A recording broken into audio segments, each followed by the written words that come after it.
tanti impegni proseguono, il Tour de Force d'Entella fa visita a Marassi contro il Genoa per una partita che definire storica è un eufemismo e sicuramente anche per voi giocarla rappresenterà qualcosa di importante. No, è una partita bellissima in uno stadio storico.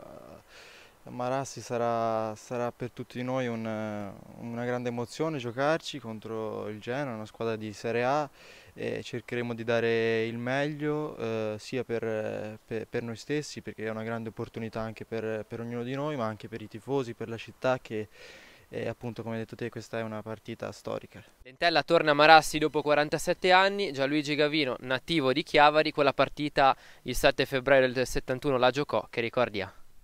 Brutti purtroppo perché Turrone ci beffò agli ultimi minuti, se no era una partita che sarebbe rimasta nella storia dell'Entella, perché fare 0-0 a Genova era una cosa purtroppo è andata come è andata.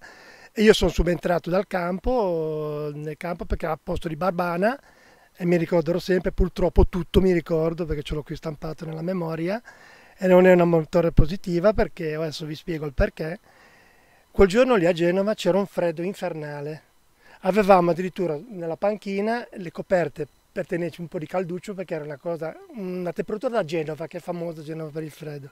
Cosa è successo? Verso fine della partita, sullo 0-0, l'allenatore decide di togliere Barbana e mettere me e mi disse, mettiti lì all'ala e stai lì, senza farmi scaldare mi ha fatto entrare. Cosa è successo?